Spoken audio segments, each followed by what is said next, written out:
세월호 참사로 세상 떠난 아들을 생각하는 어머니의 마음은 힘들고 고통스럽습니다만 그렇다고 항상 고통스럽게 지낼 수만은 없겠죠. 남은 가족의 일상을 유튜브 채널을 통해서 진솔하게 풀어내고 있는 분이 있습니다. 졸사와 꼰대맘의 인생 통론이라는 채널을 운영하시는 유튜버로 소개를 해드려야겠네요. 졸사맘 김성실 씨를 연결하겠습니다. 어머니 안녕하십니까? 네, 안녕하세요. 예, 제가 유튜버로 소개를 해드렸어요. 아유, 부족합니다. 예, 이 유튜브 방송은 어떻게 시작을 하게 되셨어요? 제가 나이가 지금 올해가 56살이거든요. 네. 작년 말에 시작했는데 제가 나이가 들다 보니까 살아온 만큼 네. 사람들이 할 말들이 되게 많은데 듣기가 피곤할 때가 또 많잖아요. 예. 그래서 이건 제가 겪은 제 인생이나 아니면은 또 제일 큰 사건이 세월호 사건도 제가 보고 듣고 제가 느낀 이야기들을 누군가가 좀 들어줬으면 좋겠다. 네. 그런 생각이 들더라고요. 그래서 한번 해보면 어떨까, 유튜브를 해보면 어떨까 하던 차에 네. 작년 12월 달에 이제 연극을 한 편 했었어요, 해화동에서. 예. 근데 그 소재로 그냥 유튜브에 도전하는 졸사맘이라고 예. 배우는 사람들 소개 한 편으로 했거든요. 그래서 그걸 그냥 본의 아니게 생각만 하던 게 예. 이게 채널을 만드는 것까지 올리는 것까지 업로드하는 것까지 하는 바람에 그냥 계속 하게 됐죠. 예. 그래서 늘 마음에 부담은 있어요. 예. 그러면 그 졸사와 꼰대맘의 인생 통로는 김성실 씨 어머니와 또 딸인 김예원 씨와 함께 만들고 있다면서요? 예, 그렇죠. 그러니까 소재를 우리 딸이 늘 주고 있죠. 그러면 이 유튜브 채널에는 어떤 것들을 담고 있는지 혹여 그 동혁이에게 좀 보내고 싶은 그런 영상들이 좀 들어가 있는 건 아닌지 궁금하거든요. 예, 동혁이한테 보내는 영상은 이제 작년 동혁이 생일날 네. 올린 영상이랑 사실은 제 마음은 정말 하고 싶은 세월호 이야기를 너무 하고 싶어요. 예, 예. 우리가 왜 이렇게까지 지금 이 자리에 있는지를. 네. 근데 그렇게 하면은 보시는 분들도 많이 피곤하고 힘드실 것 같아서. 조금 더 부수적인, 조금 잔잔하고. 예. 조금 재밌는 이야기거리로 다가가서, 내가 이게 세월호 동혁이 엄마가 어떤 사람인지. 먼저 알고, 동혁이 엄마가 풀어내는 이 세월호 이야기를 들었으면. 네. 그런 생각에서 하게 됐거든요. 예. 채널 제목이 졸사와 꼰대맘의 인생 통론이거든요. 예. 그러면 어머니께서 꼰대맘이 되시는 것 같고. 맞죠? 분명히 졸사 눈에는 제가 꼰대일 겁니다. 졸사가 따님인데. 네네. 왜 졸사예요? 요즘 애들이 흔히 졸라 얘기하잖아요. 아이고. 그래서 예. 방송용인지 모르지만 그 아이가 크으니까 애한테 대놓고 너 왜 이렇게 못됐어 이런 말은 차마 못하고 꾹꾹 누르다 보니까 어느 날부터 저도 모르게 제 지인들한테 우리 졸라싸가지가 있지 이렇게 제 나름대로 이제 분풀이죠. 네네. 그러다 보니까 졸사 됐는데 얘가 알게 되고 나서 내가 니를 밖에서 졸사라고 부르는데 너 어때 이러니까 지금 졸사 아니면 되죠. 되게 귀여운데요 그러더라고요. 네. 그래서 그냥 졸사라고 하고 있어요. 예. 어머님은 어머니대로 마음이 아프시지만 또 따님은 따님대로 또 그 고통을 잘 감내하고 극복해내려고 하고 있는 것 같은데 따님 요즘 어떻게 지내고 있다고 보세요? 그렇죠. 애 입장에서는 그 오빠가 세상에 하나밖에 없는 친구였는데 네.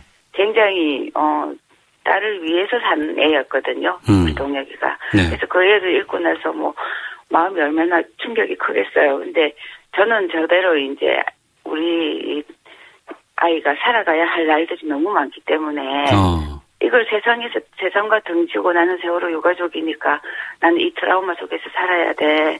이렇게 한다면 애 인생이 너무 불쌍한 거예요. 예. 그래서 저는 자꾸 이제 세상 밖으로 끌어내려고 노력을 하고 있고 아이는 아이대로 이제 지금까지 그렇게 안 살았는데 네. 이렇게 엄마가 이제 밖에서 만들어주는 세상 속에서 또 호흡을 해야 된다는 게 되게 불편할 거예요. 예. 그래도 오늘도 기억식에 간다고 아침 일찍 나갔습니다. 아, 그렇군요. 예. 그러니까 엄마의 활동과 여러 가지 이런 그 움직임이라든가 이런 것들을 보면서 딸이 또 함께 하자는 마음도 있을 수 있지만 또 한편으로는 이제 그만 좀 했으면 좋겠다라고 좀 생각이 다를 수도 있거든요. 그렇죠. 처음에 엄마가 이 유튜브를 한다고 했을 때 딸은 뭐라고 얘기를 했어요? 아, 그런 걸 한다고요? 이러더니 제가 연극을 한다니까. 예. 너무 좋아하고 막 그러더라고. 그러더니 네가 소재다. 근데 내가 네 욕을 되게 많이 할 수도 있다. 그랬더니 예. 아, 뭐 어차피 지금은 그렇게 생각 안 하시는 거잖아요. 이러더라고요. 그래서 내가 아니 사람이 살면서 각 가정마다 얘기하지 못하는 힘든 일들인데 우리처럼 이렇게 사는 집도 많을 거다. 그런데 그걸 하나씩 풀어나가면서 나는 이렇게 풀었다고 얘기한다면 얼마나 도움이 될까. 그리고 내가 니한테 하고 싶은 얘기도 다 못한다. 그래서 네가 내 유튜브를 보면서 엄마가 이런 마음이구나 알아줬으면 좋겠다고. 그랬더니 자기는 찬성이라고. 지금은 졸사가 아니기 때문에 구졸사로 불러달라고. 옛날 졸사로 불러달래요? 네. 아, 그렇군요. 요즘 유튜브 좋아하시는 분들도 많고 이거 하고자 하는 분들도 참 많아요. 그런데 이거 그냥 함부로 덤볐다가는 절대 이거 안 되거든요. 제작하는 것도 힘들고 기술적인 어려움도 있을 것 같은데 어떻게 준비하셨어요? 저는 이게 되게 고마운 게 정말 막연하게 멍하니 보내는 시간이 많거든요. 아, 예. 네, 근데 이 유튜브를 이번에 올릴 때가 됐으니까 한번 올려야지 하면서 영상을 찍고 편집을 하다 보면 제가 익숙한 사람이 아니기 때문에 한 길게는 6시간, 짧게는 한 서너 시간이 걸려요. 예. 그러면 시간이 훌딱 가버리고 그리고 이제 그걸 올리고 나서 이제 많은 분들이 이쁜 댓글들을 많이 달아주세요. 예. 그걸 보면서 저도 위로를 받고 또한 제 생각에는 이게 또 제 인생의 기록이라고 저는 생각하거든요. 그래서 그런 부분에 대해서는 생각을 깊게 안 하려고 해요. 그 부담에 대해서는.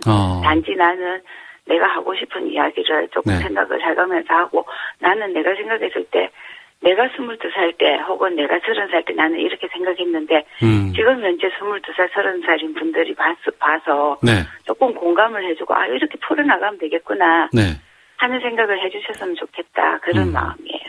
구독자는 얼마나 늘었어요? 지금 700명 조금 넘거든요. 근데 저는 구독자가 많으면 더 부담스러울 것 같아요. 왜요? 많은 분들께 보여드리고 싶은 거 아닌가요? 많은 분들이 이제 유튜브로서 이렇게 좀 유명해지고 그러고 싶겠지만 저는 그냥 제 마음의 풀이를 하는 데이기 때문에 그냥 꼭 필요한 사람들이 들었으면 하는 마음이 들거든요. 물론 세월호 이야기할 때는 좀 더 생각이 다른 사람들이 와서 보고 이랬었구나 하는 걸 느끼면 좋겠지만 아직까지는 제 소소한 일상들이기 때문에 그냥 뭐라고 할까 많이 늘면서 생기는 어떤 불안감 그게 싫어서 오히려 그래도 눈치 보고 사는 삶인데 아유 왜 눈치를 보세요. 이제는 괜찮습니다.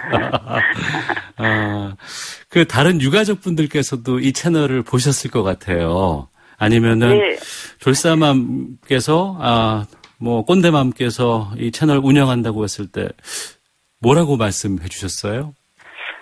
이게 구독자들보다 더 신경 쓰이는 게 저는 이제 주변에 같이 이제 세월호를 겪은 유가족들이거든요. 왜냐하면 각각의 어떤 일에 대한 대처 방법이 다르고 또 멘탈들이 다 다르잖아요. 그렇죠. 거기다 저는 또 조금 제가 낳아서 키운 아이가 아니고 처음 아이기 때문에 외부에서 보는 시각들도 있고 근데 이제 같은 유가족한테 제가 조금 신경이 쓰이는 부분들이 죄송하죠. 왜냐하면 제가 세월호 활동을 지금까지 하지만 한 번도 못 본 분들이 꽤 많거든요. 그만큼 힘들다는 거죠. 그만큼 살아내는 게 힘든 분들이 많은데 하다못해 이제 자주 보이던 분들이 안 보여서 물어보면은 문 밖을 안 나오고 있다는 분들도 계시고 굉장히 상상 이상의 고통이에요. 그런 분들은 전혀 지금 손끝 하나 못 움직이고 있는데 저 돈을 엄마는 저렇게까지 하구나 하는 그런 어떤 생각을 가지시고 보실까봐 또 제가 또 죄송하고 그런 거죠. 네. 그래서 그런 부분들이 굉장히 눈치가 많이 보여요. 예. 미안하기도 하고. 도혁이 어머님께서 그 연극 활동 많이 하셨잖아요. 예. 저도 안산 가서 연극을 봤었습니다. 그 주인공으로 활동하셨고, 백사오 어머니셨잖아요. 예. 근데, 모든 어머니께서 그렇게 똑같은 활동을 하는 것이 아니고, 김성실 씨께서는 그래도 사람들 앞에서 더욱더 적극적으로 말씀을 하시지만, 그렇지 않고 전혀 나오지 않는 유가족분들도 많이 계시나 봐요. 그렇죠. 그래서 제가 너희 집 이야기를 내가 해도 되나 하면 절대 하지 말라고 그러거든요. 예. 누구한테도 이게 누구의 시선도 부담스러운 분들이에요. 그래서 그런 분들을 보고 이제 뭐 예를 들면 가끔씩 만나고 나서 집에 돌아오면 하루 종일 저는 마음이 무겁죠. 네. 물론 이제 각자의 상황에 따라서 또 생각에 따라서 이것을 극복해내는 과정은 다 다를 수는 있습니다. 네, 맞아요. 알겠습니다. 지금 얼마나 영상을 올리셨어요, 거기다가 채널에? 세보진 않았는데 한 20편 정도 될 것 같아요. 그러면 보통 전문적인 유튜버들은 지속적으로 업로드를 해야 된다는 얘기들이 있던데 어느 정도 절대 저한테 전문적인 걸 기대하면 안 돼요. 그러겠습니다. 얼마에 한 번씩 올리세요, 영상은? 보통 한 2주에 한 번이나 그렇게 올리는데 올릴 때 이제 조금 탄력을 받으면은 네. 조금 짧은 것도 한 개 더 올리고 그렇게 하죠. 제가 분명히 제가 그 유튜브를 하면서 구독자분들한테 얘기했거든요. 저는 규칙적으로는 하지 못한다고. 그럼 거기 댓글도 많이 달아주시잖아요. 예. 뭐라고 달아주세요? 굉장히 이쁜 댓글들도 많고 그런데 이제 얼마 전에는 이제 뭐 한 2개 정도가 남들이 얘기해서 악플이라고 그게 그렇게 올라왔었는데 한참 읽어보고 한참은 심란했어요. 왜 이렇게 이런 말을 할 때까지 그 사람은 또 얼마나 또 미운 마음도 있고 세월호에 대한 반감도 있었을 거 아니에요. 예. 그래서 그 생각을 하면서 이렇게까지 달 정도로 우리가 싫을까 하는 생각도 들었어요. 한 2개 정도 왔었는데 제가 지우긴 했거든요. 네. 지우긴 하면서 이런 분들이 저랑 조금 더 친해져서 진짜 내가 바로 세월호를 겪은 사람으로서 느끼는 이 고통을 좀 알았으면 좋겠다 하는 생각이 들더라고요. 예. 그 일이 있고 나서 6년이 지났습니다. 그동안 또 많이 힘을 주시거나 함께 해주시는 분들도 계시지만 그와는 다르게 비난하거나 무슨 나쁜 글을 남기거나 이런 분들도 참 우리 사회에 많이 있었거든요. 지금도 있을지 모르는데 그분들 뵈면 어떤 말씀을 해주고 싶으세요? 최근에 이제 제가 들은 얘기 중에서 제일 이제 상처가 되는 말이 이게 6주기가 다가오면서 이제 가족들한테 매체들이 연락을 많이 하잖아요. 어떻게 지내시는지. 그런 얘기들을 하다 보면 좋겠다, 애 때문에 유명해져서 이렇게 얘기하시는 분들도 있어요. 근데 그게 되게 상처가 되고 힘들더라고요. 아이고. 그게 이렇게 살고 싶지 않은데. 제가 원해서 생긴 일은 아니잖아요. 그래서 그런 부분들을 들으면서, 그걸 극복하는 거는 제 몫이고, 어쨌든 그분은 그렇게 말하기까지 생각 없이 얘기했을 수도 있다고. 저는 이제 나중에는 그런 생각이에요. 어쨌든 나랑 친한 사람들이니까 생각 없이. 그냥 한 얘기일 거라고 스스로 위로를 많이 하죠. 6년이 지났습니다. 또 세월호 유가족들께서는 아직도 해결되지 않는 부분들, 풀리지 않는 부분들이 많이 있다고 말씀하세요. 어떤 것들이 있습니까? 아직도 저희 아이들은 다 각각 떨어져서 있거든요. 있어서 사유생명안전공원을 저희는 빨리 했으면 좋겠는데 약속했던 것만큼만 지켜줬어도 좋은데 아직도 거기에 대해서 반감을 가지시고 그게 뭐 봉안당이다 납골당이다 이렇게 말씀하시는 분들이 많아요. 근데 그게 목적이 아니에요. 저희는 아이를 데리고 오는 게 급선무고 그렇다고 생각하더라도 안산시에서 봤을 때는 그것만큼 사회생명안전공원이 어떤 기억이나 추모를 떠나서 안산 시민을 위해서 제공되는 공간이기 때문에 아주 그 안산시를 알리고 또 많은 사람들이 봤을 때 큰 교훈이 되는 그런 공원이 될 거거든요. 예. 네, 거기에 대해서 안 좋게 얘기하시는 분들이 많아서 조금 마음이 아프고, 특히나 또 세월호 진상규명 문제는 저희가 합창단이나 뭐 연극이나 세월호 가족들이 어떤 자리에서든 얘기를 할 때 우리가 아직까지 부모가 아직까지 세상 속으로 들어가지 못하고 여기에 있는 이유는 납득이 되지 않는 문제들이 있기 때문이거든요, 분명히. 예. 제가 본 납득이 되지 않는 부분들도 풀어줬으면 좋겠고, 또 그것들이 진상규명이 돼야만이 저희들이 온전히 아이들을 그리워하고 네. 추모할 수 있을 것 같은데, 그냥 기억식이 돌아올 때마다 추모라는 단어가 또 오르고 뭐 기억하자. 그런 얘기들이 저희들은 마음이 조금 서러울 때도 있어요. 우리가 지금 이렇게까지 있는 이유가 다른 데 있는데 예. 왜 아직까지도 안 해줄까. 아직까지도 그게 대해서 솔직하지 않을까. 그런 생각이 들어서요. 예. 그리고 우리 국민들이 좀 세월호를 어떻게 기억하셨으면 좋겠어요? 저는 생각을 해봤는데 네.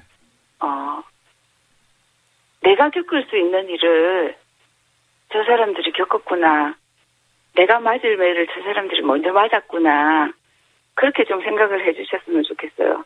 그러니까 많은 우리가 흔히 살다 보면은 정말 불우한 일을 겪으시는 분들을 옆에서 보면서 정말 안 됐다. 저거 어쩌면 내가 될 수도 있었는데 네. 그런 생각을 하는 게 인지상정이잖아요. 네, 근데 네. 세월호에 있어서만큼은 다르게 생각하시고 자꾸 정치적인 이야기를 끌어다가 이야기를 하시고 막 저희들한테 심지어는 자파라고 얘기하시는 분들도 있고 이러는데 예. 저희들 그런 사람 아니거든요. 예. 정말 소상한 대한민국 국민으로 살고 싶고 단지 내가 겪은 세월호에서 내가 납득이 되지 않는 부분을 해결하고 싶은 그런 평범한 사람들이기 때문에 내가 저 자리에 있었다면 내가 세월호 유가족에 있다면 나는 어떤 포지션으로 가지고 있을까 한 번쯤은 생각해 주셨으면 그런 생각이 들어요. 알겠습니다. 그걸 부탁드리고 싶어요. 한 번쯤은 내 입장이었다면 어땠을까. 네. 많은 부분을 생각하게 해주시는 말씀을 저희가 들었는데요. 졸사와 꼰대맘의 인생통론 이 유튜브 채널을 통해서 좀 담고 싶은 기획하고 있는 그런 영상 같은 것들 좀 소개해 주신다면요. 끝으로. 저는 물론 세월호 이야기를 하고 싶은 게 제일 큰 이야기고 예. 편하게 들으시면서 저렇게 될 수밖에 없었구나 그 생각을 하게끔 저는 얘기를 하고 싶고, 두 번째로는 저희 이제 거기서는 졸사지만 저한테는 완전 소중한 남하고 다른 애들하고 바꾸고 싶지 않은 내 딸인데 네. 이 내 딸의 성장 과정을 조금씩 기록하면서 나중에는 내 딸이 정말 편하게 세상 속에서 친구들하고 하하호 하면서 내 편을 만들고 있는 네. 그런 장면들을 찍어내고 싶고, 그 과정에서 저도 성장을 하고 저도 이제 잘 살다 가는 거잖아요. 그러면 네. 제가 할 일을 다 하고. 그래서 그런 것들을 담아내고 싶어요. 그런 걸 그냥 담담히 담아내면서 많은 분들이 보시면서 졸사맘이나 졸사나 다 내 가족이고 내 형제들 같구나. 네. 그런 생각을 하게끔 해드리고 싶어요. 알겠습니다. 끝으로 동혁이에게 뭐 하시고 싶은 말씀 있으시면은 또 시간 드릴까 싶은데 어떤 말씀 하실까요? 동혁아, 엄마야, 진짜 4.16 주기가 돌아오면 너도 알다시피 많이 가족들이 힘들고 심지어는 엄마는 4월이 없었으면 하는 생각도 드는데, 그렇지만 너가 살다간 세상에서 엄마랑 가족들은 그래도 열심히 살아내야 되고 네가 원하는 게 뭘까를 생각해봤어. 항상 너는 양보만 하고 배려만 하고 그 어떤 즐거움도 누리지 못하고 간 것에 대해서 마음이 너무 아프거든. 근데 동혁이가 하늘나라에서 봤을 때 엄마 아빠 영원히 걱정을 안 하게끔 엄마가 열심히 살아낼게. 그리고 가서 다 얘기해줄게. 재밌는 얘기 많이 만들어 갈게. 사랑해 동혁아. 예. 졸사와 꼰대맘의 인생 통론 유튜브로 자신의 일상을 알려주고 계십니다. 동혁 어머니 김성실 씨와 함께 말씀 나눴는데요. 오늘 좋은 말씀 너무나 잘 들었고요. 건강하셔야 됩니다. 네, 감사합니다. 예, 고맙습니다. 네.